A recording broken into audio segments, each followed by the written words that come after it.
Hello everyone, and welcome back.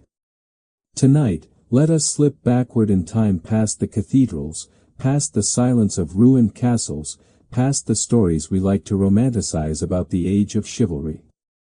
Let us step into the Middle Ages not as knights or queens, but as ordinary people walking through streets that smelled of smoke, sweat, and superstition.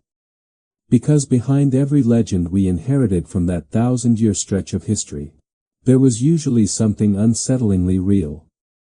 We tend to picture medieval Europe as a theater of absurd beliefs, people blaming demons for disease, witches for weather, or saints for stomach aches. But what is both haunting and oddly human is how many of their urban legends began with a grain of truth. Underneath the miracles, curses, and ghost stories, there was often a body, a plague, a smell, a strange accident, something physical and real that their imagination simply stretched into meaning. That is what tonight's journey is about, the strange overlap between myth and fact. Not dragons or fairies, but real stories that the medieval mind turned into legend, because when you live in a world without science, storytelling becomes survival. The legends of the Middle Ages were not just entertainment. They were people trying to explain the chaos of their lives. Picture the world they lived in. Disease moved faster than armies. Lightning struck churches as often as barns. Crops failed with no warning. People buried their children, then prayed to saints they would never met, hoping one of them might care enough to stop the rain or the fever. When you live that close to the edge, mystery is not a luxury, it is the only language that makes sense. And that is why so many medieval urban legends sound half insane to us now: dancing plagues, bleeding bread, exploding bishops, and rats tied together by fate. Yet every one of them began with something tangible: a fungus. A chemical reaction, a natural phenomenon too strange to ignore.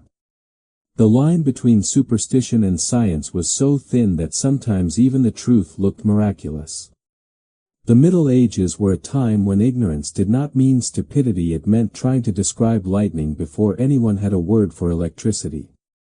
It meant calling a disease possession because you could see its violence but not its cause. The people of that world were not foolish. They were improvising reality with the tools they had: prayer, rumor, and imagination. What makes their stories still magnetic is the way they reveal our own instincts hiding underneath. Even now, when something unexplained happens, lights in the sky, sounds in the dark, diseases we do not yet understand, our first impulse is to reach for story. We are not that different. We just have better vocabulary for our fears. Take, for example, the dancing plague of 1518, where hundreds of people in Strasbourg began to dance uncontrollably, collapsing from exhaustion. For centuries, it was told as proof of demonic possession or divine punishment. Today, historians trace it to ergot fungus, essentially accidental LSD in the town's bread. But the emotional truth remains the same: a community losing control of its body, its logic, its safety. What they experienced was hysteria, but also solidarity, hundreds of frightened people moving to the same invisible rhythm, because fear, like music, can be contagious. That is what gives medieval legends their weight. They are not just ridiculous superstitions. They are portraits of communities trying to survive chaos together. When an entire village saw the same miracle or the same hallucination, it meant that at least they were not alone in their confusion. And there is something strangely poetic in how they reacted. When a corpse exploded from trapped gases inside a sealed tomb, the story did not end with, "We should improve ventilation." It ended with, "God is punishing the greedy." It sounds naive, but it gave them a sense of moral order. If something awful happened, it was not random, it was a message. In a world full of random suffering, messages were a kind of mercy. Of course, not every legend came from fear. Some came from awe. Imagine standing in a stone church lit by candles, watching a communion wafer appear to bleed. You would not think about bacteria, you would think about the divine. The story spread across Europe, turning into proof that faith itself could be visible. It did not matter that science later discovered a red microbe growing on bread. For those who witnessed it, it was hope taking shape. And hope was something medieval people could not afford to waste. Their world did not have clear boundaries between natural and supernatural. The same priest who blessed your fields might also diagnose you with hot blood and prescribe dancing or bleeding as cure. The same farmer who salted his pork for winter might hang charms above the cellar to keep away demons. Practicality and mysticism lived in the same house. Sometimes in the same sentence. The legends that survived plagued doctors with bird masks, devils building bridges, saints healing wells, skeletons dancing through graveyards are not random. They are a collective diary of fear, survival, and imagination. They show us what people saw when they stared into the unknown and refused to look away. Take the Rat King, for example, a writhing knot of rodents fused by their tails. Discovered in the dark corners of plague-struck cities. For centuries it sounded like myth, a grotesque metaphor for sin. But modern zoologists have found real specimens, proving the medieval eye was not always wrong, it just did not have the vocabulary to explain what it saw. The peasants did not invent monsters. Nature did. They just gave those monsters meaning. Or consider the Devil's Bridge, one of the most persistent legends across Europe. Villagers saw perfect stone arches spanning impossible gaps and could not believe human hands had built them. So they credited the devil, then tricked him by sending a goat across first to fulfill his contract. It is both hilarious and revealing. When you do not understand geometry, clever storytelling becomes architecture's twin. They did not fear the devil as much as they respected good craftsmanship. When you listen closely, you can hear their logic humming underneath the superstition. Every story, no matter how absurd, was an attempt to turn chaos into a system to say, if I understand this, maybe I can survive it. That is not ignorance. That is early science, still wrapped in faith and folklore. Even the most grotesque beliefs, the vampire corpses with bricks in their mouths, the wells bubbling from decapitated saints, were attempts to protect communities from invisible threats like contagion. Archaeologists now uncover those same burial sites and realize the villagers were not insane. They were making public health decisions with zero data and infinite fear. They did not call it infection control, but that is exactly what it was. So when we laugh at medieval legends, we are also laughing at ourselves in the dark, at our own desperate need to make sense of things before the evidence arrives. Whether it is aliens, conspiracies, or digital myths spreading through timelines, we are still medieval at heart. We still turn the unknown into story before we turn it into science. What makes these old tales worth revisiting is not just their weirdness, it is their honesty. They remind us that belief is not the opposite of intelligence. It is what we use when knowledge runs out. The people of the Middle Ages were not trapped by superstition. They were guided by imagination, trying to translate nature into meaning. And maybe that is why their world feels strangely familiar today. We live in an age that believes it is rational. Yet we still invent explanations for what frightens or confuses us. Our monsters wear different names: algorithms, outbreaks, systems we do not understand, but the instinct is the same: give it a story, and maybe it won't devour us. If you walked through a medieval market square and listened, you would hear gossip, prayers, and fear braided together in the same breath.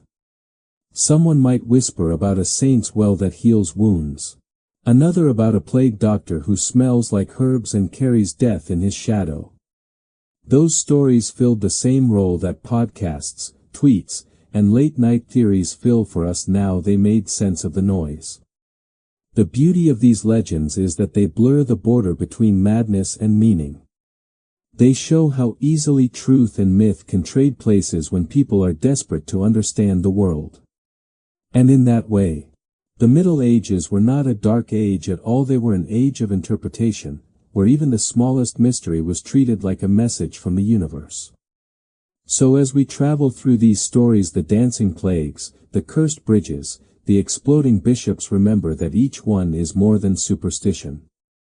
It is a snapshot of how humans think when they are scared, imaginative, and profoundly alive. The people who believed these tales were not fools. They were survivors. Poets of disaster, turning horror into metaphor just to keep breathing. The next time someone calls the Middle Ages backward or ignorant, think of those villagers staring at something they could not explain and deciding to make it sacred instead of senseless. Think of how much courage it takes to live in a world of constant death and still create meaning. Because that is what every medieval legend truly was, a survival instinct disguised as faith. And when you strip away the saints, the curses, and the miracles, what is left is something achingly human, the need to believe that behind the chaos, there is still a pattern. That even the strangest, darkest stories might contain a piece of the truth. So dim the lights, let the world outside go quiet for a while, and let us wander together through the fog of medieval imagination. Tonight is not about monsters or miracles. It is about the people who invented both and how, in their confusion, they might have understood the world more deeply than we think. It began, like most madness, quietly. One summer morning in July 1518, a woman named Frau Trophia stepped into the street in Strasbourg and started to dance. No music, no audience, no partner, just her feet slapping against cobblestones as though something inside her refused to stop. Neighbors watched, half curious, half horrified, as she twirled for hours. Then days. Then an entire week. At first, people thought she was possessed, cursed, or simply unwell. But then the strangest thing happened, others joined her. Men, women, even children began to dance in the same fevered rhythm, as if an invisible drum had seized control of the town. Within a few days, dozens filled the streets. Within weeks, hundreds. Contemporary reports describe as many as 400 people jerking and spinning without rest. Collapsing from exhaustion, their bodies trembling even as they begged to stop. Modern historians call it the dancing plague, but to those living through it, it felt like divine punishment, or worse, divine amusement. The town's leaders, desperate for answers, turned to the only logic they knew, religious guilt. The priests decided the dancers had offended St. Vitus, the patron saint of dance, and that the only cure was pious suffering. Civic officials, perhaps fearing riots, took a different approach. They built a stage, hired musicians, and encouraged the dancers to keep going until the madness burned itself out. It was an astonishing mistake.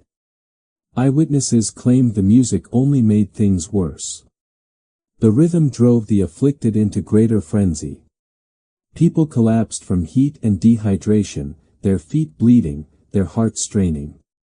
Some died mid-step. Others were carried away only to return later, unable to resist.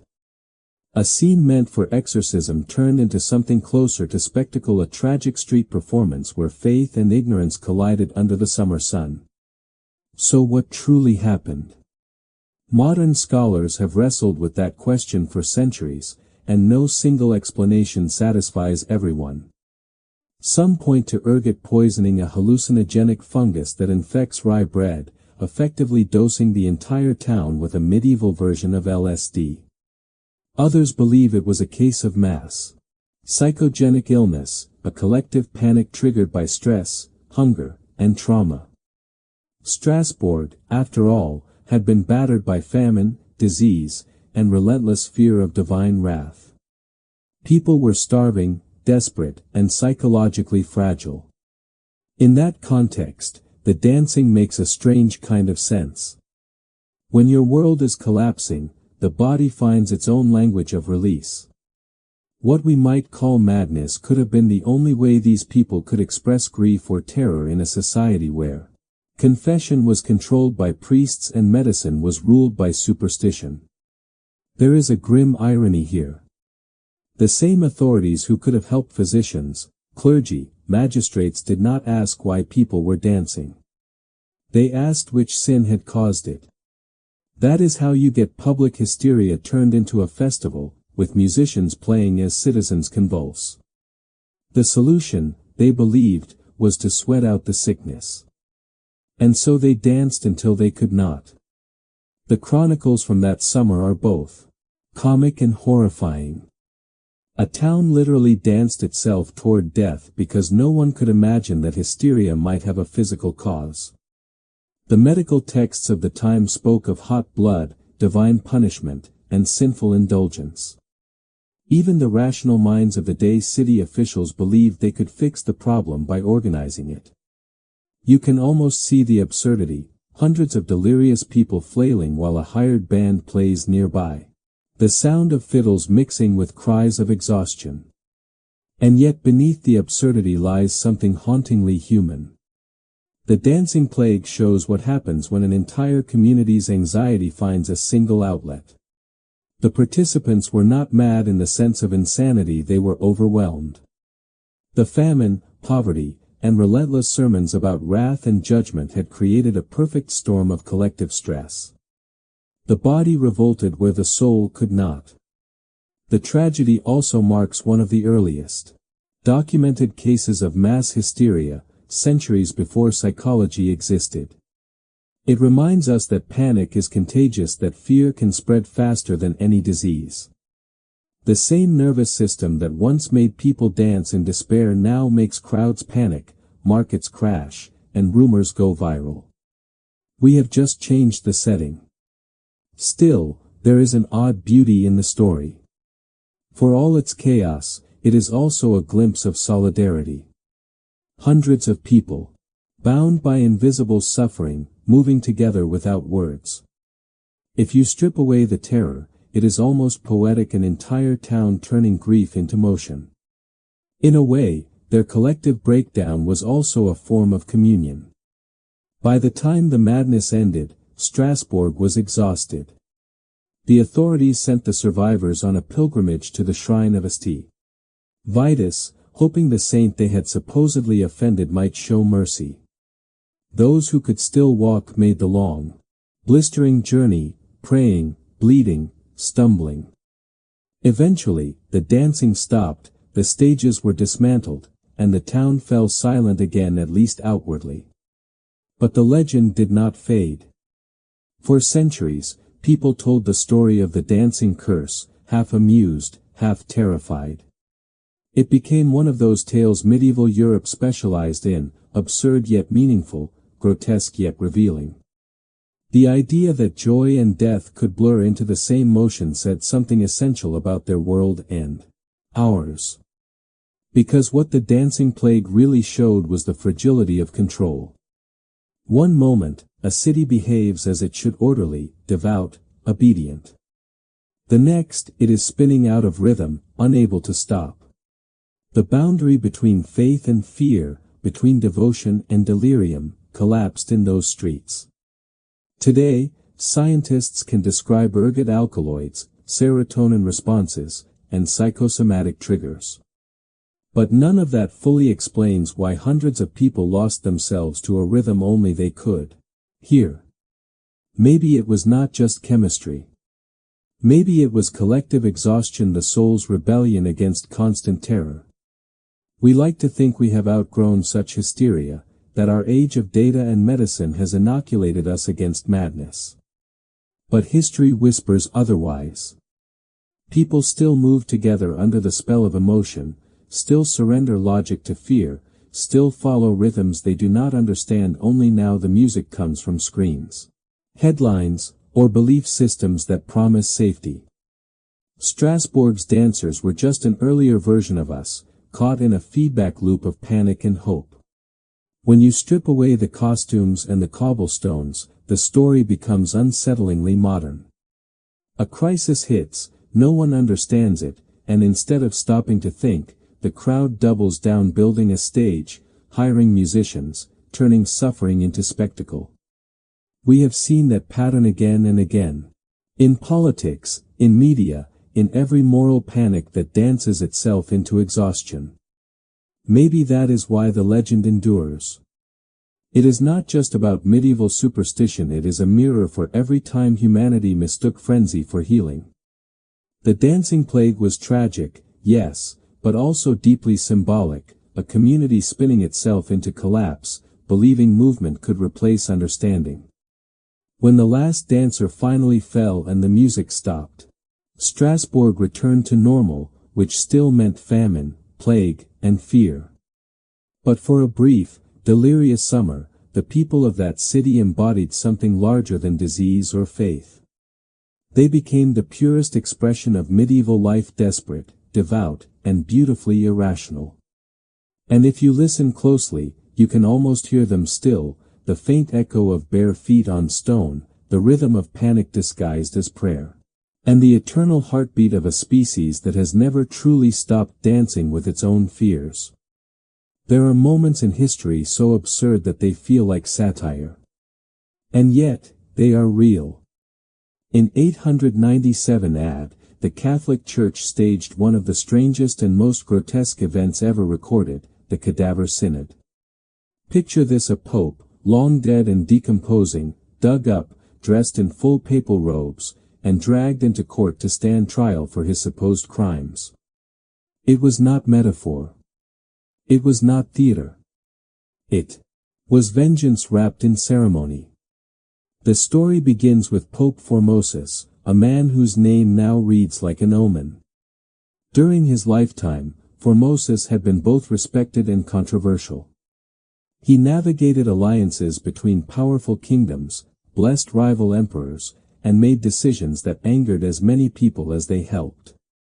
After his death, his enemies were not satisfied.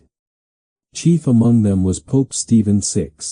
His successor, furious, paranoid, and determined to erase his rival from both history and heaven.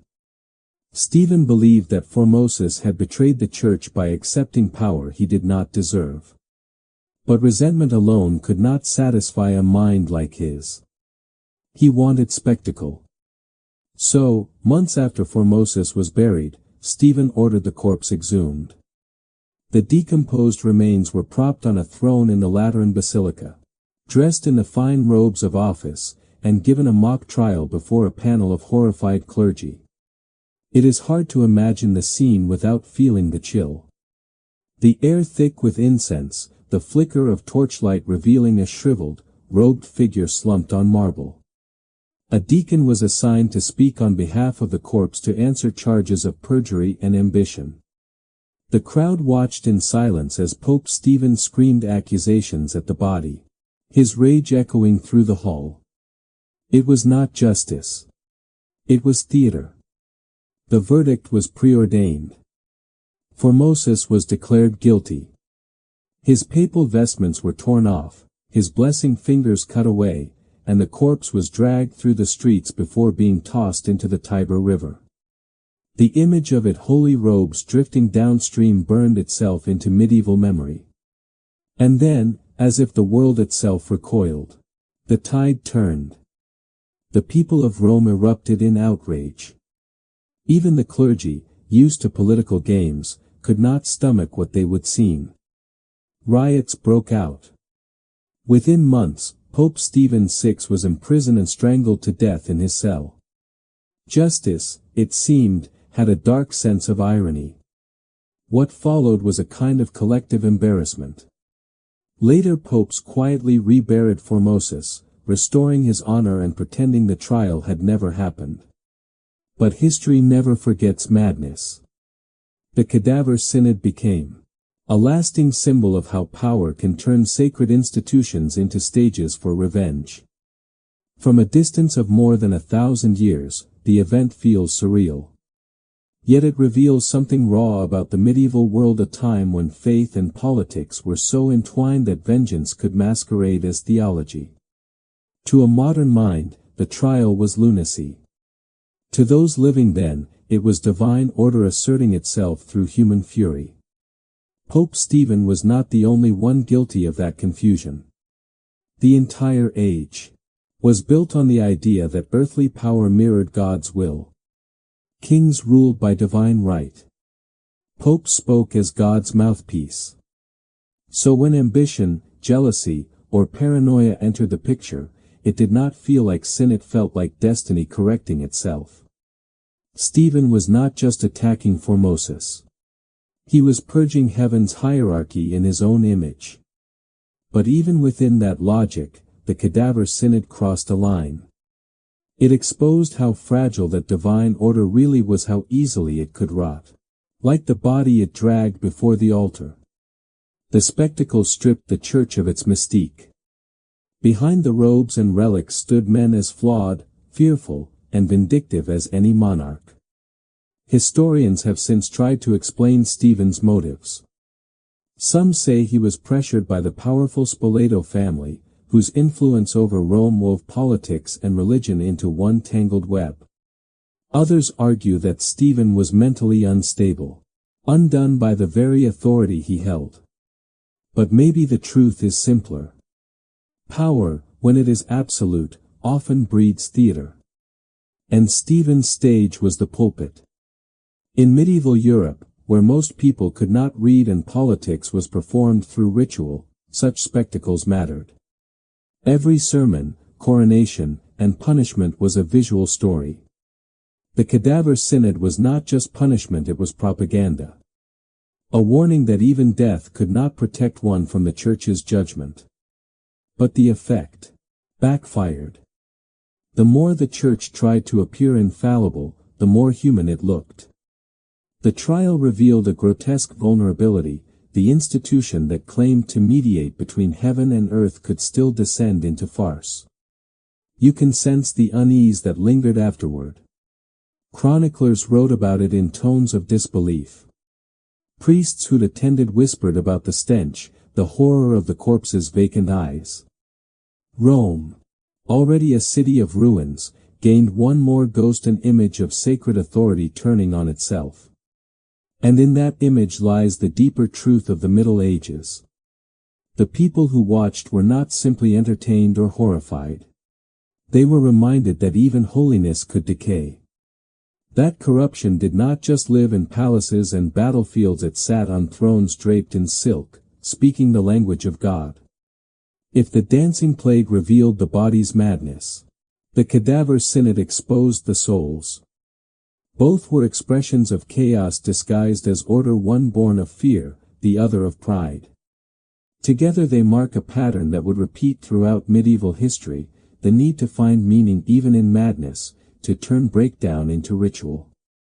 When Stephen screamed at that corpse, he was also screaming at himself, at the instability of power, at the terror of being forgotten. The church in that era was haunted by mortality, its buildings crumbled. Its leaders died young, its faith constantly tested by plague, heresy, and politics. To command a corpse was, in a way, to defy death. It was Stephen's attempt to prove that the institution, unlike its members, could not decay. But time had other plans. Within a year, Stephen's own body was rotting in the same earth as the man he condemned. And centuries later, both names survive not as saints, but as reminders of what happens when faith becomes theater and revenge wears the mask of righteousness. There is a dark symmetry to it. The cadaver synod began as a spectacle meant to humiliate a dead man. It ended as a parable that humiliated the living. When people call the Middle Ages dark, they often mean ignorant or cruel. But maybe dark also means something else, the willingness to look at horror and still frame it with ceremony. To turn even corruption into a kind of ritual performance. The people of that time understood something we often forget. That beneath the robes, titles, and sermons, every institution, no matter how holy, is made of human hands. And those hands can tremble, or strike, or desecrate. So the next time history feels absurd, remember Rome in 897, the basilica lit with torches, a corpse on trial, and a crowd holding its breath as a living pope shouted into the silence of the dead. It was not just madness. It was a mirror.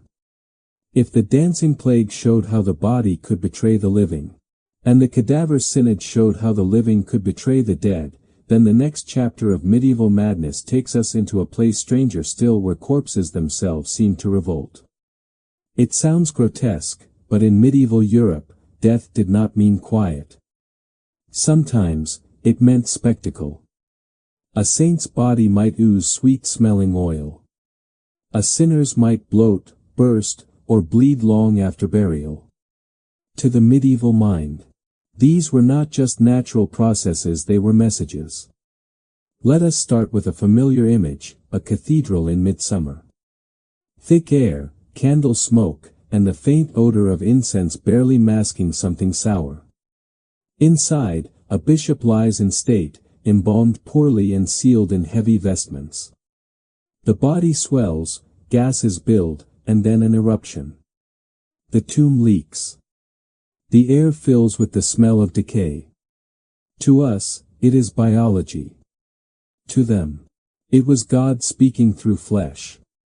They called it divine judgment. When a corpse split or bled, it was proof of sin or corruption. If the body stayed fresh, it was a sign of sanctity. It did not matter that temperature, humidity, and preservation were the real causes. Medieval Europe did not separate the spiritual from the physical.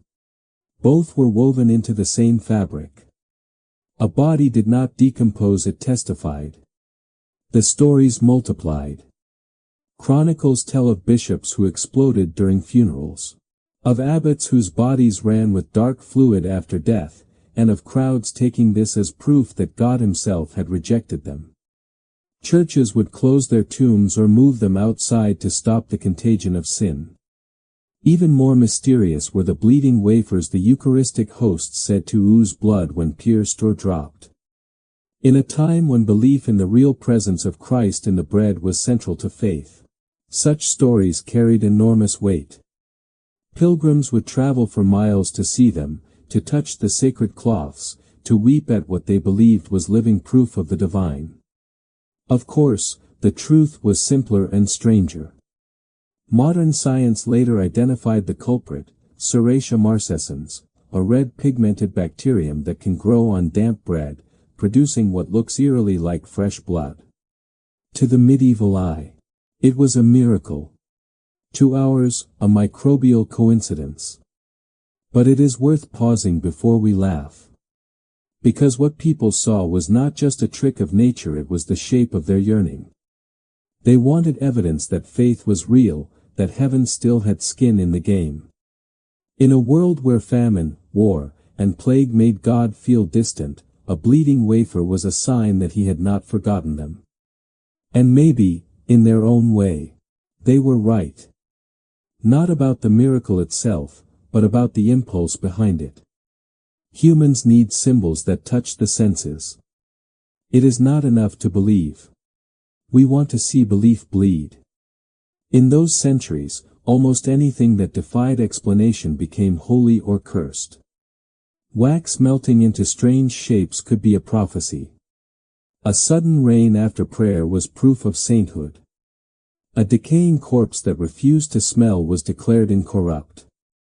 And in all of it, there was one constant: the body was the battleground between salvation and sin. Think about what it meant to live surrounded by the dead. Cities did not have cemeteries outside town walls yet. People were buried beneath churches, in crypts, in walls. The air itself carried the memory of mortality. Every mass, every incense cloud, was layered over the scent of decomposition.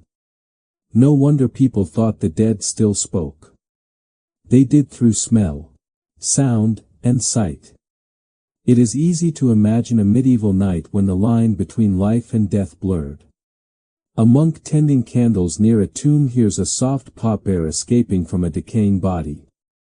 He sees a dark stain spreading across marble, like fresh blood. Fear and reverence mingle. He falls to his knees. By morning, the story is spreading, the Lord has revealed his anger. Soon the tale travels by pilgrim and parchment, changing shape as it goes. One village's rotting corpse becomes another's bleeding saint. Truth dissolves into pattern. The church, aware of the power of wonder, leans into it. Relics multiply. So do processions, indulgences, and holy sites. Each miracle brings pilgrims, and pilgrims bring offerings. Faith becomes an economy of hope, fear, and spectacle. But what is fascinating is not the fraud. It is the sincerity. Most people believe completely.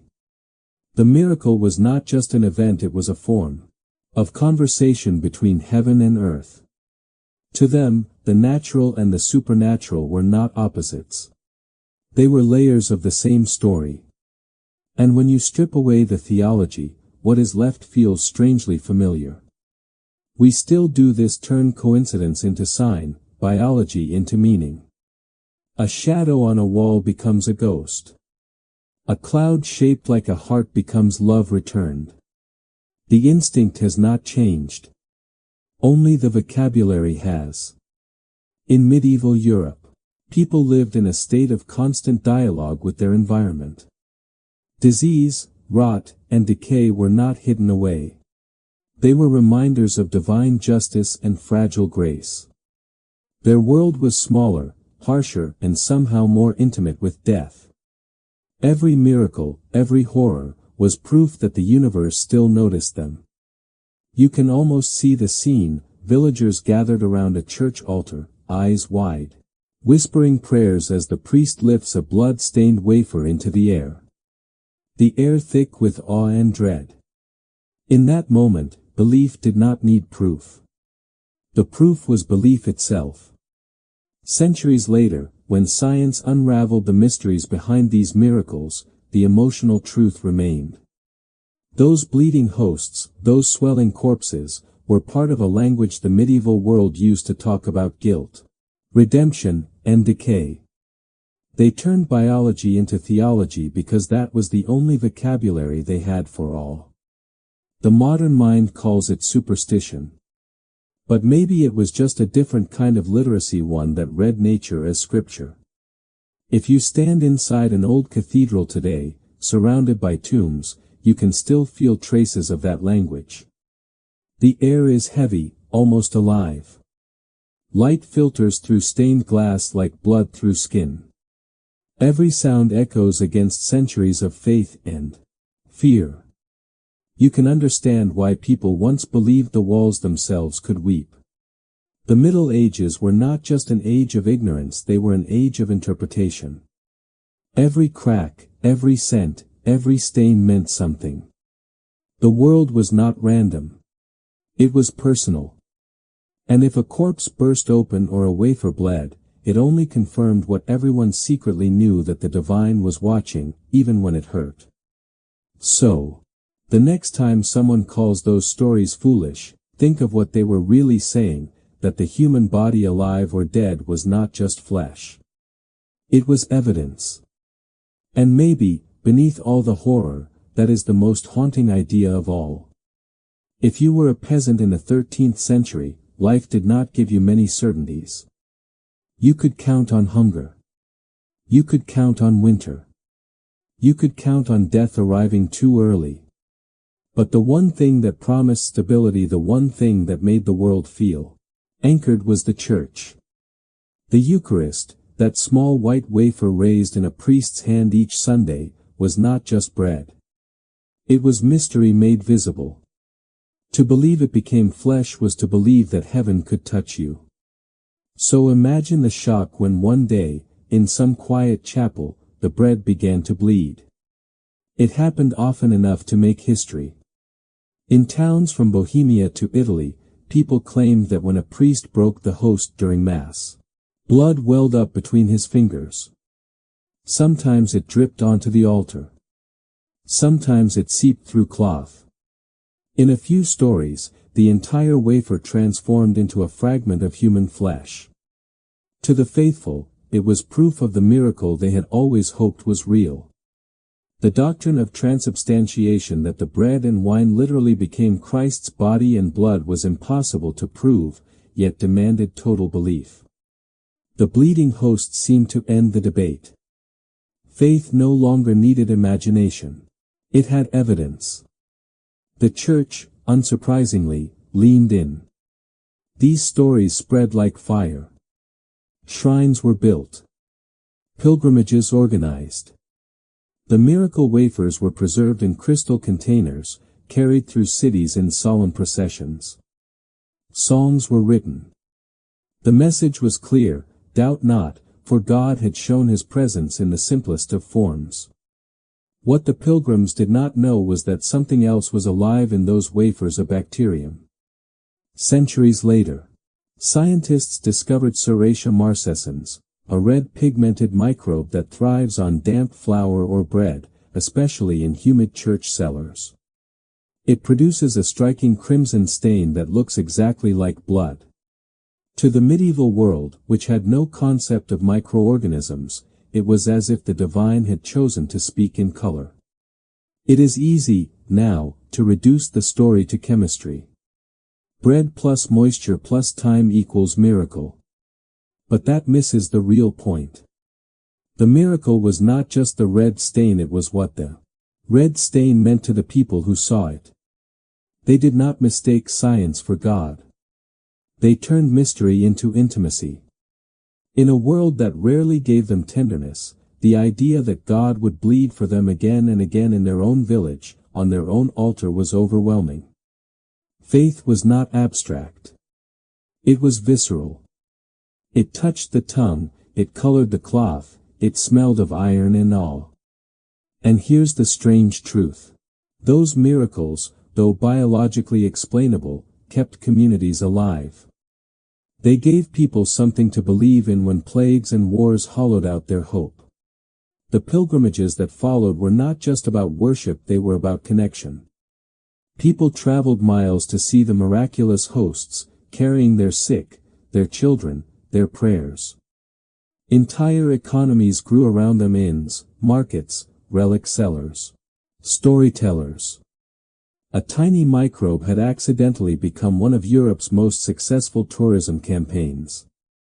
But beneath the bustle lay something softer.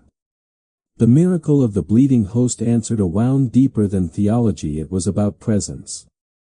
In an age where life was fragile and invisible forces, plague, famine, sin ruled the imagination, this was proof that something invisible was also with them. That the sacred was not locked away in heaven, but literally here on the altar, in their mouths, staining their hands. The emotional logic was perfect. The world bled. So did God. And yet, not every miracle was embraced. Some were met with fear. The line between divine sign and demonic trick was razor thin. A bleeding host could mean faith rewarded or faith corrupted. The church, careful to guard its monopoly on mystery, launched inquiries. Bishops examined the stains. Some miracles were declared genuine. Others condemned as frauds or heresies. There were even cases where Jews were falsely accused of stabbing hosts in mockery, leading to brutal persecutions. In that way, what began as awe sometimes ended as cruelty. Wonder, in the wrong hands, became weapon. Still, the idea of a living, bleeding God refused to fade. It reappeared in art and mysticism. Medieval painters began depicting the Eucharist as a radiant heart. Visionary nuns described seeing drops of blood fall from the host into the chalice. The border between hallucination, faith, and metaphor dissolved. Centuries later, when scientists finally identified Serratia marcescens under a microscope, the discovery did not kill the legend, it only reframed it. What the Middle Ages called miracle, we call phenomenon. But the impulse behind it remains the same, the hunger for meaning that can be touched. You could argue that the real miracle was not the bleeding bread at all, but the way people's hearts responded to it with fear, devotion, poetry, even greed. The same crimson stain inspired both cathedrals and witch hunts. It revealed, better than any sermon, how faith and doubt feed on the same longing, to feel seen by something larger than ourselves. And that is why this story still feels alive. We might not kneel before a wafer anymore, but we still chase signs of face in the clouds. A number repeating, a coincidence that feels too sharp to ignore. We still want the universe to show its hand. The bleeding bread of God is gone, but its echo lingers in every time we mistake the natural for the meaningful, and find comfort in the mistake. Maybe that is what belief really is, not ignorance, but the courage to treat mystery as conversation. In the candlelit silence of those medieval chapels, when the faithful knelt before a red-stained wafer, they were not fools, they were human beings aching to see love made visible. And whether that redness came from heaven or from a bacterium did not matter. For them, for that moment, it was holy.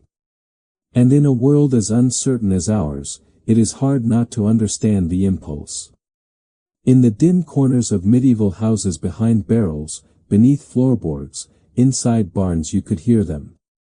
The scratching, the squealing, the frantic rustle of tails. Rats were everywhere, in bread bins, in hay, in dreams. They were not just pests. They were a sign. To the people of the Middle Ages, rats were living proof that sin had a smell. When plague came, rats came too. When grain rotted, rats were first to feast. They moved through the world like tiny omens, always near suffering but never suffering themselves. And sometimes, when the world seemed especially cursed, villagers would find something worse than a single rat, a rat king. The first known mention came from Germany, though stories spread across Europe. A rat king was a knot of rats found fused together at the tails, tangled, sticky, alive or dead. A single creature made of many bodies, twisting as one. Imagine stumbling upon that in your cellar, a clump of matted fur. 20 eyes shining, limbs pulling in different directions but never breaking free. To a medieval farmer, that was not biology. That was evil manifest. They called it an omen of plague, a punishment from God, or a curse that appeared before great disaster. Chroniclers swore that a rat king's discovery meant famine or death within weeks. The image was so grotesque it became a kind of folk theology, proof that corruption could physically bind creatures together. What they did not know was that these monstrosities were not inventions of fear. They were real. Modern zoologists have found preserved rat kings' bodies of small rodents joined at the tails by dirt, blood, sap, or frozen excrement. It can happen when young rats, huddling for warmth, get their tails coated in sticky substances and then freeze or dry into a single mass. When they grow, they pull against each other but can't separate. The result is a tragic knot of life, doomed to move only as one creature. It is disturbing, but also deeply symbolic. The medieval imagination was not wrong to see meaning there. They just chose a different vocabulary. Where we see a rare natural accident, they saw a mirror of their world, bodies bound by suffering, unable to escape the contagion of sin. During plague years, when corpses piled faster than graves could hold them, the rat king became the perfect metaphor. People saw themselves in those creatures tied together by disease and fear, struggling toward a light they could not reach. In taverns and sermons alike, the image spread: when rats join, the world sickens. Rat kings entered art, rumor, and religious writing. Illustrations showed them surrounded by skulls, tails braided like rope. Priests warned parishioners that the devil knots beasts as he knots hearts. Some villagers burned any they found, believing the smoke would cleanse the air. Others displayed them like trophies, proof of vigilance against darkness. The Church, unsurprisingly, found theological uses for the image. Preachers spoke of spiritual rat kings' souls entangled by greed and envy. The metaphor was irresistible, sin as glue, human weakness as a tail too easily caught. Medieval morality loved turning nature into parable, and this one came ready-made. Centuries later, scientists examining preserved rat kings in museums, some still intact, hardened into macabre sculptures, realized how much truth had been hiding inside superstition.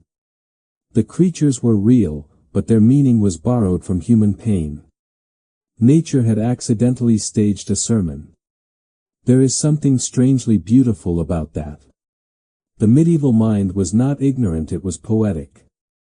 When people saw something horrific, they did not deny it or dissect it. They translated it. Horror became metaphor. In the Rat King, they found a kind of accidental art, a visual for what it meant to live trapped by forces beyond control. And maybe that is why the story still feels relevant.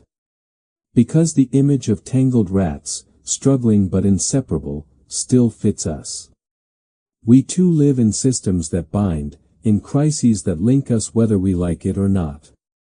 Our plagues just change names: misinformation, addiction, fear. We are still moving as a mass, tugging against each other while sharing the same fate. When historians read medieval chronicles about rat kings, they often find a mix of disgust and fascination. But you can feel the sympathy, too. Those writers were not just describing monsters, they were confessing something. To live in the Middle Ages was to live entangled, in superstition, in faith, in survival. Everyone depended on everyone else. The plague proved it. The market proved it. Even sin was communal. So when they found a clump of rats bound forever together, it felt like recognition. Like the earth itself was saying, you are not alone in your misery. If you visit certain natural history museums today, you can still see these grim relics, rat kings preserved in glass, their bodies darkened by time. They look almost sculptural, like symbols carved by accident. And if you stand there long enough, watching the tiny bones locked together, you might feel what those medieval witnesses felt: awe, disgust, and an odd sense of kinship. Because in the end, that is what their legends always do: they turn fear into reflection. What terrified them most was not rats or plague. It was the idea that suffering might have no meaning. So they made meaning anyway. They turned chaos into symbol, pain into pattern, and gave even horror a reason to exist. The Rat King, tangled and tragic, was never just about vermin. It was about all of us bound together in our struggle to move through a world that never fully lets us go. There is a hill in North Wales where mist gathers like memory. Beneath it lies a pool of clear, bubbling water that has drawn pilgrims for nearly 1,000 years. To the modern visitor, it is quiet, just the soft sound of flowing spring, the smell of moss. The stone walls still slick with time. But for the medieval faithful, this place was proof that holiness could erupt from the earth itself. They called it a sti. Winefried's well, and its story began, like many miracles, with violence. Winefried was said to be a young woman of noble birth, devoted to God. One day, a local prince named Caradog fell in love with her, or rather, decided to possess her. When she refused his advances and fled toward the church where her uncle, a monk named Buno, was preaching, Caradog chased her down and struck off her head. The head rolled down the hill, came to rest at Buno's feet, and from the ground where it fell, a spring burst forth, cold and bright. Buno picked up the head, placed it back upon the body, and prayed. Winefried rose, alive again, a white scar circling her neck. The spring, now holy, never stopped flowing. For medieval pilgrims, this was not just a story. People came from across Britain to bathe in the water, drink from it, or carry it home in vials. Crutches and bandages were left behind as offerings. Those who could not walk were lowered into the pool on ropes, praying that the chill would jolt life back into their limbs. The well became known as the Lord of Wales, long before Lord existed. Kings visited. Nobles funded chapels. Priests recorded testimonies of cures, blindness healed, wounds closed, fevers gone. To medieval minds, it was a place where heaven and soil had merged. Modern science, of course, offers another view. The spring sits atop a geological fault rich in minerals iron, sulfur, and calcium carbonate, all known to have mild healing properties. In other words, the water really did make some people feel better. It could ease skin conditions, soothe inflammation, and perhaps even improve mood through trace chemistry. But in a world without medical vocabulary, mineral therapy was indistinguishable from grace. The miracle was real, just translated differently. There is something deeply moving in that. The villagers did not build their faith in defiance of reality, they built it around what reality gave them. A natural spring became sacred not because it defied nature, but because it revealed it. The miracle was not that water flowed, but that it never stopped. In an age when everything was fragile, life, crops, peace, permanence itself felt divine. To visit St. Winfried's well in the 13th century was to enter a world humming with layers of meaning. The air thick with candle smoke, the water shimmering in torchlight, pilgrims murmuring prayers in half a dozen languages. The well was both physical and symbolic, a wound that never healed and never dried. And beneath all that reverence lay something even more intimate. The story of a woman's body reclaimed. In an era that often treated female virtue as property, Winfried's legend turned violation into resurrection. Her death birthed a spring. Her defiance reshaped the land. Every drop of that water was a reminder that purity was not submission, it was endurance. For the medieval faithful, such stories were not superstition. They were blueprints for survival. Life was brutal, unpredictable, full of loss. The idea that suffering could be transformed into blessing gave people a map through chaos. The well was not just holy, it was hopeful. And hope had architecture. By the 15th century, masons had built a stunning Gothic structure around the spring, a vaulted chapel with delicate tracery, carved stone ceilings, and steps leading down into the pool. Pilgrims knelt at the edge, their reflections wavering in the water like prayers made visible. Priests anointed them, whispering the same legend of blood that became water, of pain that became proof. Even today, the water still runs at the same temperature, the same clarity. Centuries of pilgrims have changed, but the rhythm has not. You can still lower your hand into that pool and feel what they felt, a shock of cold, then calm. Science might say you are touching mineral-rich groundwater. Faith says you are touching the echo of a miracle. Both are true, depending on which language you choose. And maybe that is the quiet genius of medieval spirituality.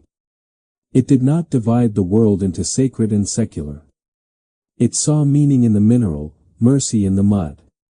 When a spring erupted from a hillside, people did not call it coincidence, they called it conversation. The earth was alive, and holiness was simply its heartbeat. There is a tenderness in that worldview we have mostly lost. Today we demand proof. They sought pattern. We call things just geology, as if geology were not already a kind of grace. The story of St. Winfried's well reminds us that miracles often start as attention, someone noticing what others ignore. A trickle of water. A shimmer of light. The persistence of something beautiful in a brutal world. For the pilgrims who walked barefoot across mountains to reach that spring, it was not about evidence. It was about contact. To bathe there was to borrow courage from the earth itself, to feel that maybe the ground beneath your feet remembered mercy better than men did. And maybe that is why the story still flows. Because no matter how rational we become, there is a part of us that still kneels by the water, hoping it knows our names. By the dawn of the 14th century, few institutions in Europe were as wealthy or as feared as the Knights Templar. They had begun as monks with swords, guardians of pilgrims traveling to the Holy Land, but over 2 centuries they became bankers, landowners, and political brokers. They built fortresses that dwarfed castles, held treasures no one could tally, and answered only to the Pope. For kings, that was both useful and terrifying. And in the medieval world, fear was a debt no one forgave. The man who finally broke the Templars was King Philip IV of France, known to history as Philip the Fair, handsome, ambitious, and perpetually broke. His wars with England and Flanders had drained his treasury, and his appetite for luxury outpaced his gold. The Templars, meanwhile, were rich beyond measure. They would invented early banking systems, lent money to nobles, and even stored royal treasures in their Paris headquarters. To Philip, they looked less like holy warriors and more like a private empire hiding behind a cross. So he did what kings often do when power and debt collide: he created a crime. In 1307, on a Friday the 13th, a date that would later take on its own superstition, Philip ordered the mass arrest of every Templar in France. At dawn, soldiers stormed their commanderies, dragging men from beds, cells, and chapels. The charges were sensational: heresy, idol worship, sodomy, spitting on the cross, secret initiation rites. To the faithful, it sounded like blasphemy. To Philip, it sounded like justification. Under torture, confessions poured in. Some Templars admitted to denying Christ. Others described bowing before a mysterious head, sometimes said to be a skull, sometimes a demon called Baphomet. The truth was less theatrical. Pain makes anyone say anything, but the damage was done. The Church, caught between loyalty to the order and fear of scandal, began to crumble. The Grand Master of the Templars, Jacques de Molay, was imprisoned for 7 long years before being led to the stake in 1314. Contemporary chroniclers wrote that as the flames rose, he called out not in terror, but in prophecy, that both the king and the Pope Philip and Clement V, who had allowed the trials, would die within the year. They did. The Pope died a month later, possibly from illness. The king followed within the year, thrown from his horse during a hunt. And with their deaths, a legend was born.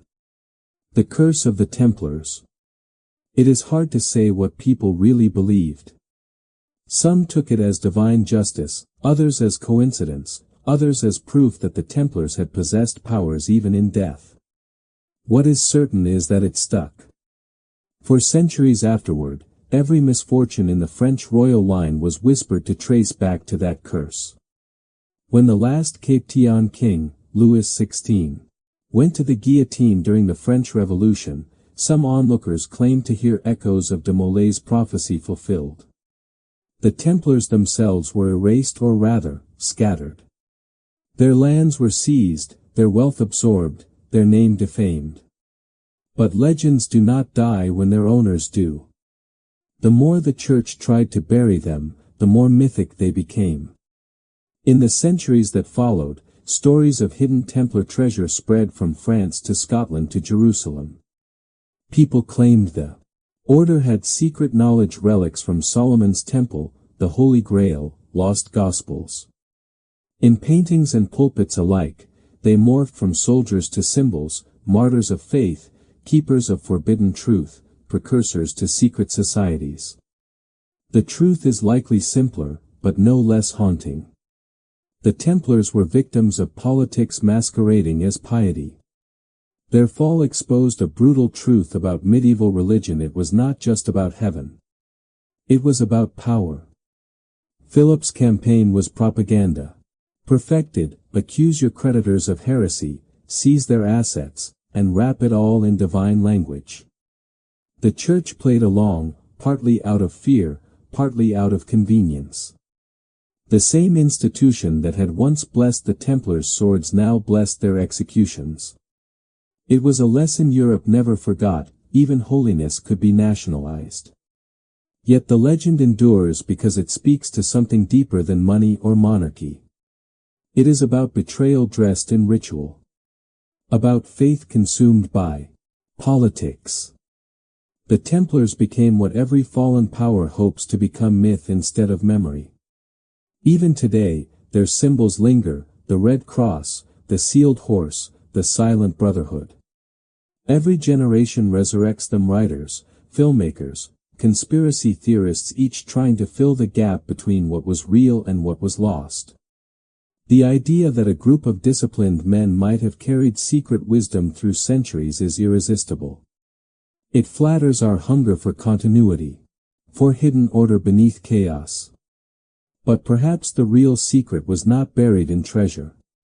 It was in the story itself: how easily faith can be turned into a weapon, and how long vengeance can echo. In that sense, Jacques de Molay's curse feels less like mysticism and more like observation. He did not need supernatural power to doom his accusers. He understood something timeless: that injustice has a way of haunting those who profit from it. Every age finds its own version of Philip. A ruler who calls greed necessity, who turns purity into performance. And every age finds its de Molay, someone who dies for believing that loyalty should mean something. When we talk about the curse of the Templars, maybe what we are really naming is memory itself, the way the past refuses to stay buried when it is built on betrayal. The medieval world gave that memory the shape of prophecy because it did not have another language for poetic justice. We call it history. They called it a curse. And maybe they were not wrong. Because centuries later, the flames that consumed Jacques de Molay are still burning quietly in our imagination, lighting the same question his execution left behind. What happens when those who serve faith are destroyed by those who claim to defend it? The answer, it seems, is that they become legend. Picture a narrow street in 14th century Europe. The air is thick with rot and prayer. Doors are marked with chalk crosses. Bells toll without pause. A man walks by, wrapped in waxed leather from head to toe. His mask ends in a long curved beak stuffed with herbs. Children hide. Adults cross themselves. Death has a costume now, and this is it. That figure, half priest and half crow, became the most recognizable symbol of the Black Death, the pandemic that erased nearly half of Europe. But the plague doctor's outfit was not meant to frighten. It was meant to protect. In the absence of germ theory, people thought disease traveled through miasma, bad air thick with sin and decay. The beak acted as a crude filter, filled with lavender, cloves, mint, even vinegar-soaked sponges. Breathing through that scented tunnel was supposed to cleanse the breath of pestilence. The rest of the outfit followed the same logic. Leather coat, gloves, boots, all sealed tight with wax so no deadly air could touch the skin. A wide-brimmed hat marked the doctor's authority.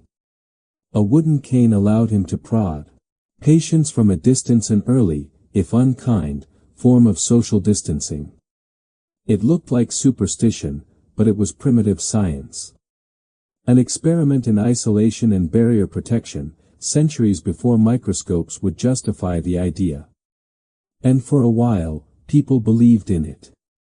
When plague hit a town, everyone else fled: the wealthy to country estates, the clergy to higher ground. The ones who stayed were these masked doctors, many of whom were not doctors at all.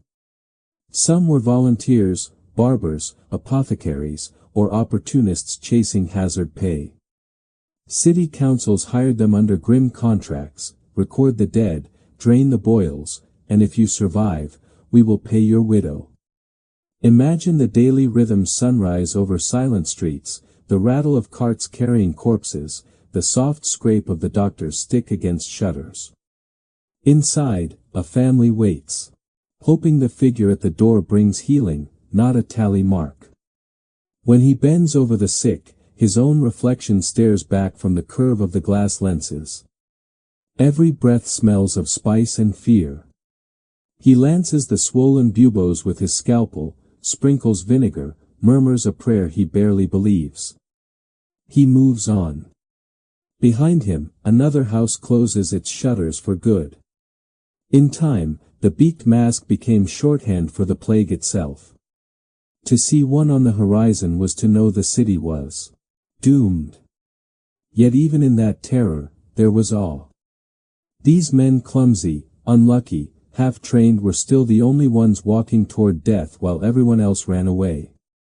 Their bravery, or madness, left an imprint deeper than medicine.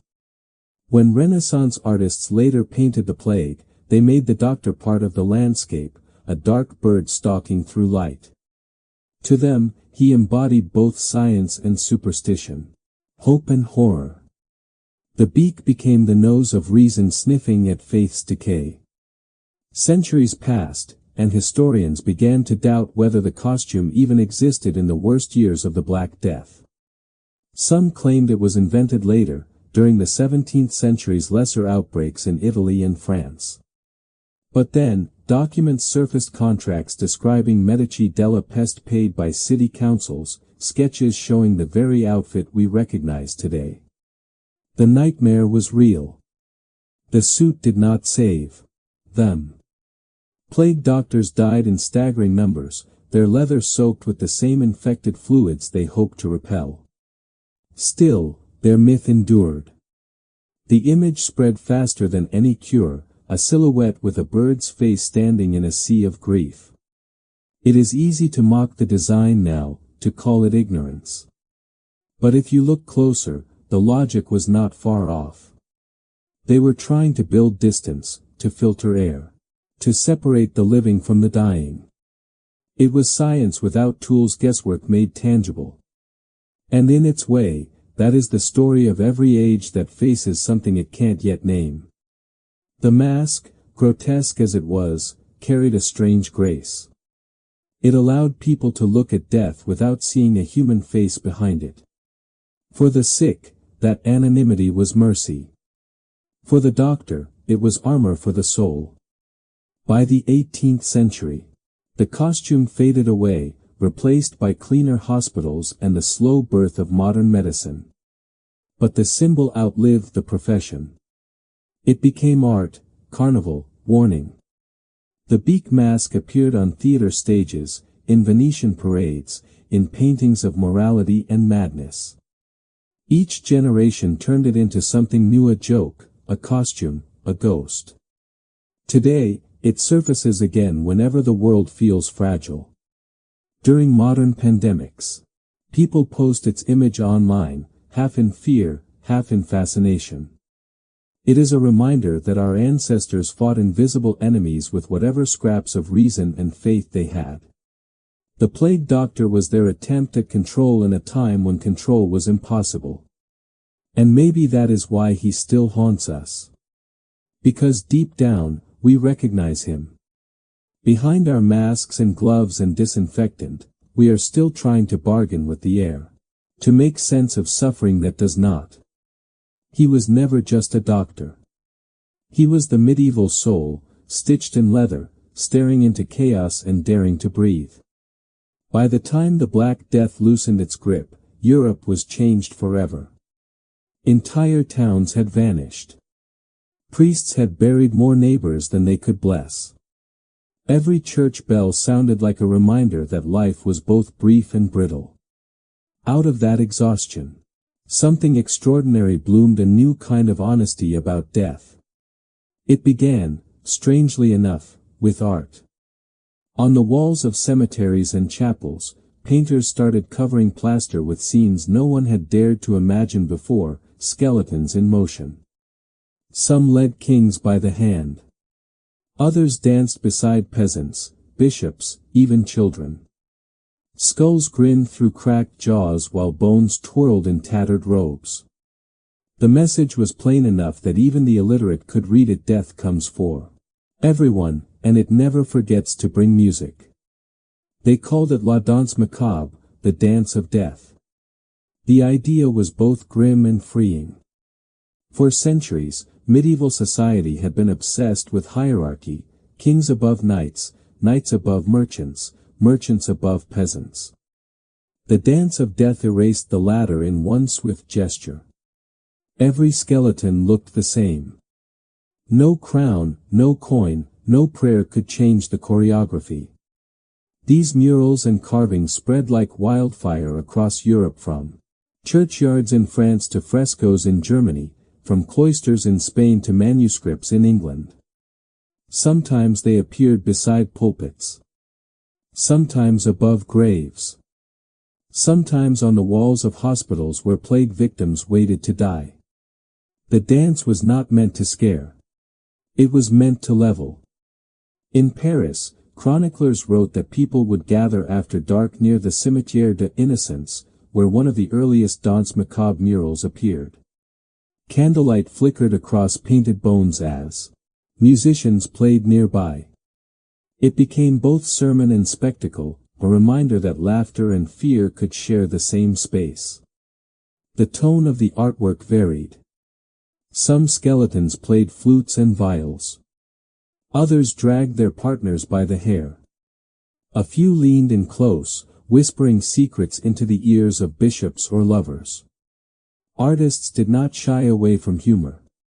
Death might be cruel, but it also had impeccable timing. To the medieval mind, this was not blasphemy. It was clarity. Life was short, unpredictable, and often unfair. To dance with death was to admit the obvious, and in that honesty, to reclaim a little power. Writers soon joined the movement. Poets like Jean Gerson and John Lydgate wrote verses to accompany the murals, turning the skeletons into speakers of truth. I am death, one poem began, I spare no man. Yet the tone was not despairing. It was instructive.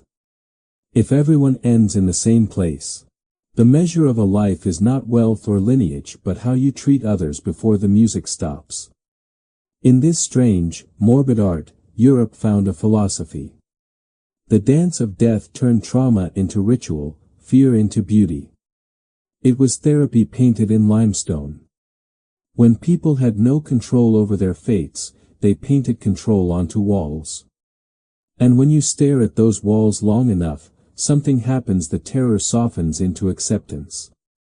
A priest might have seen the murals as moral lessons. A peasant might have seen equality. A widow might have seen companionship, a reminder that the dead were only one step ahead. Whatever the interpretation, the images offered company in grief. Death was not a faceless void. It was a dancing partner. Modern historians like to read symbolism into everything: politics, class, religion, and they are not wrong.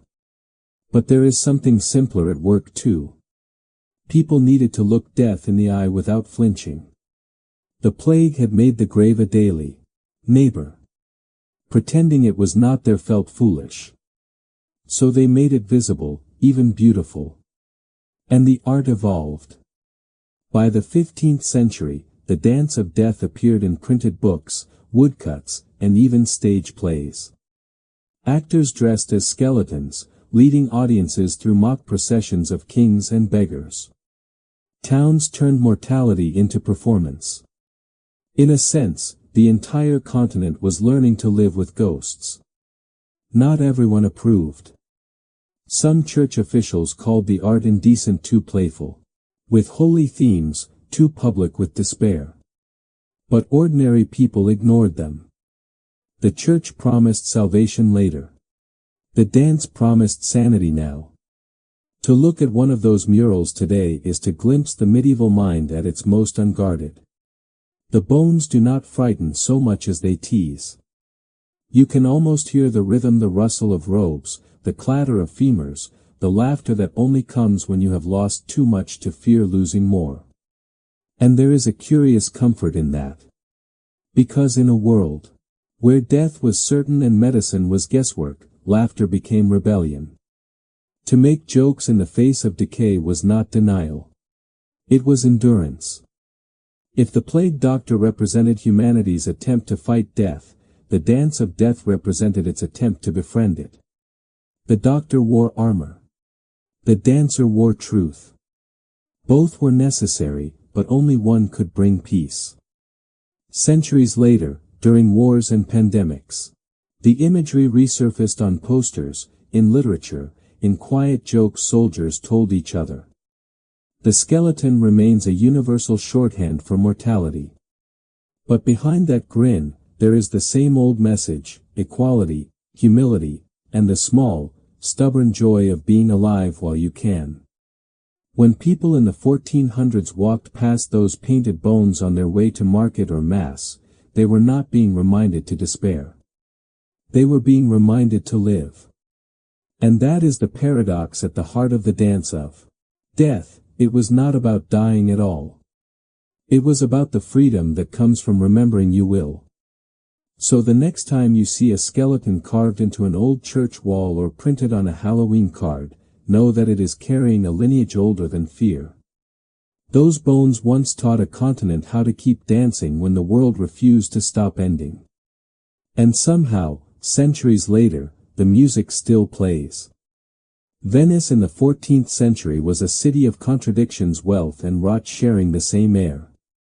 The sea breeze carried the scent of salt and decay through narrow alleys. Canals glittered under sunlight but reeked at night. The very beauty of the city seemed to lean toward sickness. When the plague arrived, it found the perfect stage. The dead piled up faster than priests could bless them. Graves overflowed. The lagoon islands, once quiet retreats, became open-air cemeteries. Men in masks carried carts of bodies to shallow pits. The living did not dare look too long. They knew they might be next. And then, one day, someone noticed something strange. In the burial grounds on the island of Lazaretto Nuovo, gravediggers whispered about corpses that did not stay still. Some looked disturbed, shrouds torn, jaws open as if gasping for air. Others had dark fluid around their mouths. Rumors spread that the dead were feeding. To modern ears, it sounds like panic. But to medieval Venetians, who believed disease moved through air and body alike, the idea made perfect sense. If illness spread after death, maybe the corpse was somehow still alive. Maybe it hungered. And so the legend of the vampire of Venice was born. The logic was both horrifying and heartbreakingly simple. When the plague came, bodies were buried quickly, often before decomposition began. A few days later, when someone reopened a pit to add new victims, they found bloated corpses. Gases had split burial cloths. Fluids had forced through the mouth and nose. To terrified eyes, it looked like chewing. To stop this feeding, gravediggers developed a ritual. They pried open the jaws of suspected vampires and stuffed bricks or stones into their mouths to block the breath of death. It was both medical superstition and public reassurance. Once the brick was in place, the dead were silent again. For centuries, that practice lived only in rumor. Then, in 2006, archaeology confirmed it. At Lazaretto Nuovo, researchers uncovered the remains of a woman buried among plague victims. She was about 60 years old, unusually old for the time. Between her teeth was a brick the size of her jaw. The discovery electrified historians. The tabloids called her La Vampira di Venezia, the vampire of Venice. Of course, science offered a calmer explanation. The brick was a plague precaution, not proof of the undead. But what mattered was that superstition had been real enough to leave a mark in the dirt. This was not a story from a novel or a film. It was the record of people trying to make sense of contagion with the tools they had: fear, faith, and imagination. To them, a corpse was not just an object.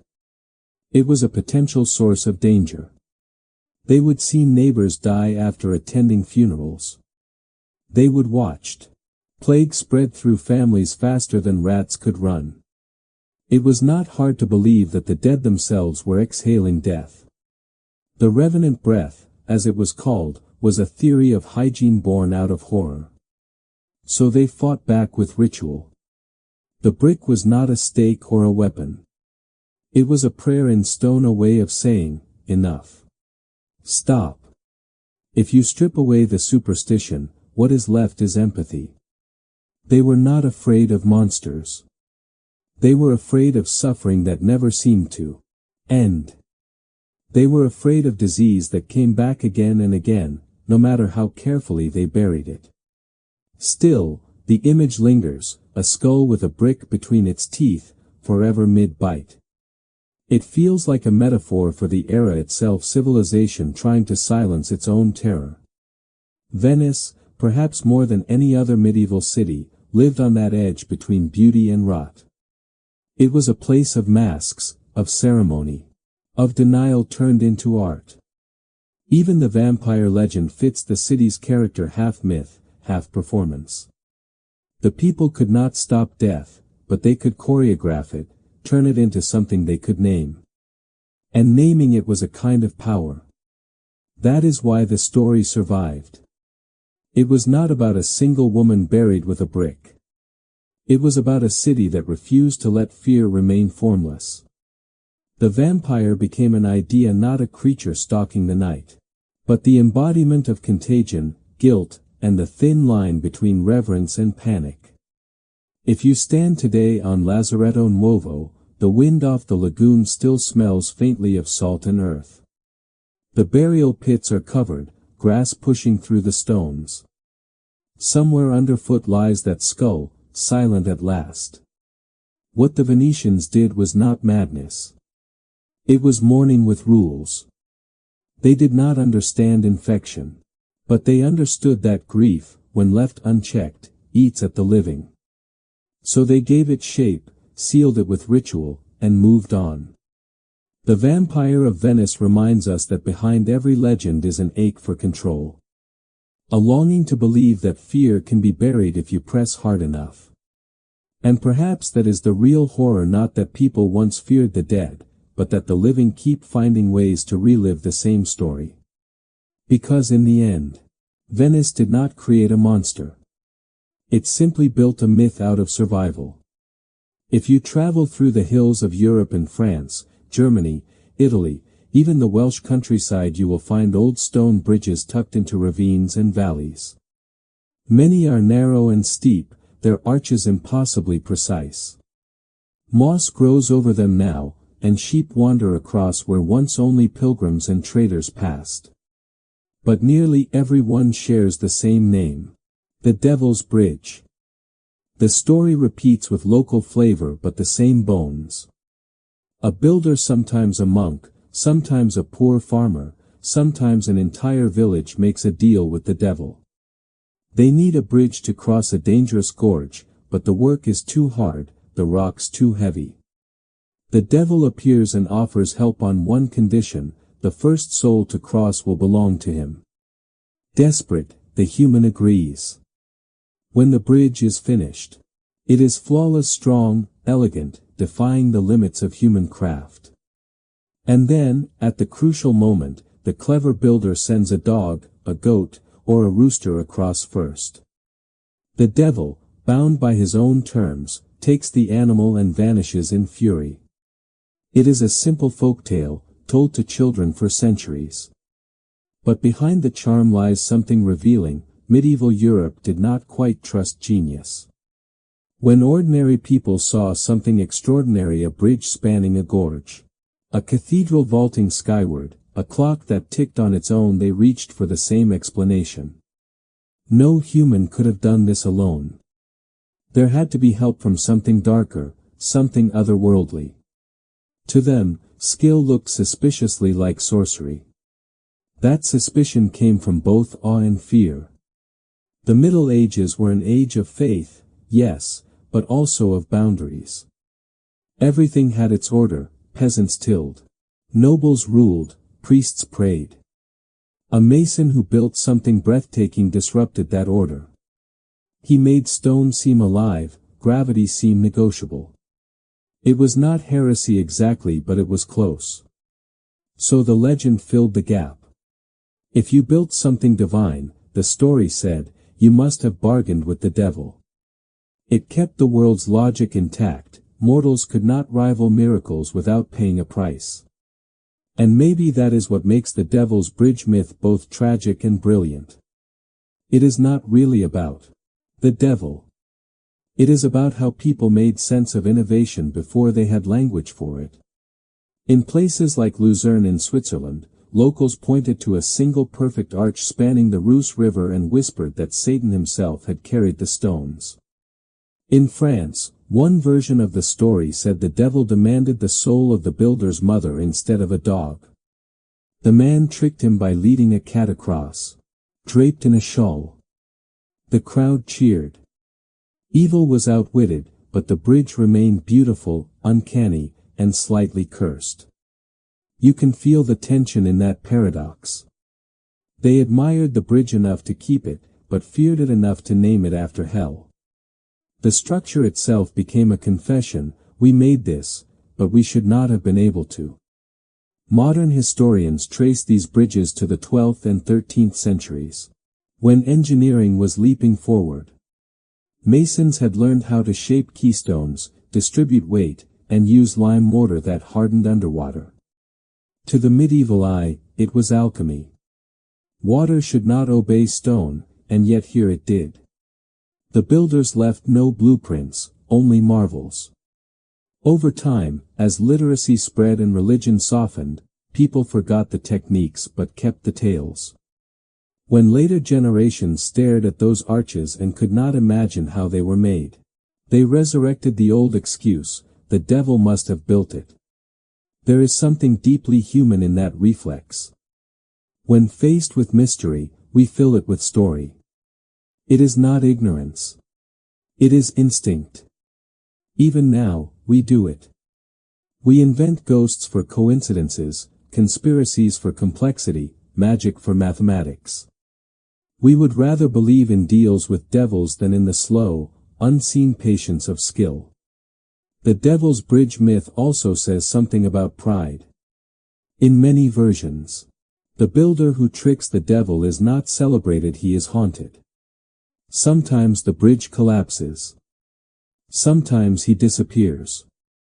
The moral was clear, challenge the divine order, and you will pay eventually. And yet, centuries later, those bridges still stand. Their stones have outlived their curses. Travelers cross them without fear, their feet echoing where the devil once demanded his due. The superstition fades. But the wonder remains. It is easy to see why these stories lasted. They speak to the thin line between reverence and rebellion.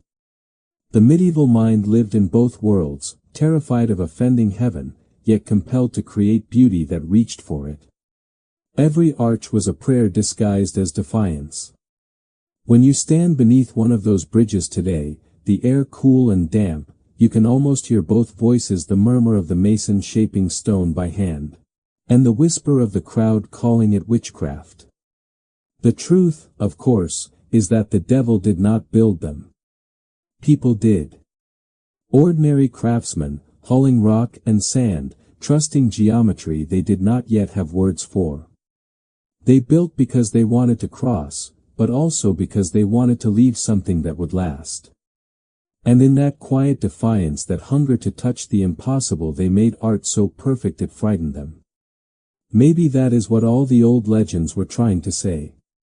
Not that the devil lurks in invention, but that awe itself feels dangerous. When humans reach too high, we tremble not from guilt, but from recognition. We know we are capable of more than we should be. So the Devil's Bridge is not really a warning. It is a mirror. A reminder that the line between miracle and mastery is thinner than we like to admit. The next time you cross one of those arches, pause halfway. Look down at the river. Steady and relentless. Look up at the curve of stone holding you aloft, each block resting on invisible math. Then ask yourself, what is more miraculous, that people once thought the devil built it, or that they believed beauty always demands a bargain. Either way, the bridge still stands. And maybe that is the real answer. The only true deal humanity ever made was with time itself. When you step back from all these stories, the dancers collapsing in Strasbourg, the dead pope on trial, the bleeding bread, the tangled rats, the holy wells, the curses, the beaked doctors, the skeletons, the vampires, the devil's bridges, they begin to rhyme. What once looked like madness starts to form a kind of pattern. The Middle Ages were not really dark. They were luminous with confusion. People were not stupid. They were earnest. They wanted the world to make sense, and when it did not, they built meaning from whatever they had: a miracle, a superstition, a whisper of science. Every absurd ritual was an act of hope disguised as fear. When we laugh at them now, it is mostly nervous laughter. Because deep down, we recognize ourselves. We still turn coincidence into fate, we still name our fears so they will sit still. The language has changed: bacteria instead of demons, algorithms instead of omens, but the reflex is ancient. The Middle Ages were never about ignorance. They were about intimacy. The dead were close, the divine was closer, and every cracked bell or cloud of dust could mean something. Their world was smaller, but their imagination was infinite. And maybe that is what draws us back. Not the horror, but the honesty. They did not hide their fear behind irony or reason. They painted it, prayed to it, made music out of it. Their superstition was just faith without filters, messy, human, and alive. So as we close this journey through their strange logic, maybe the lesson is not to feel superior, but to feel seen. Because the line between us and them is thin as breath, as thin as a bridge stone laid in the dark by hands that just wanted something to hold.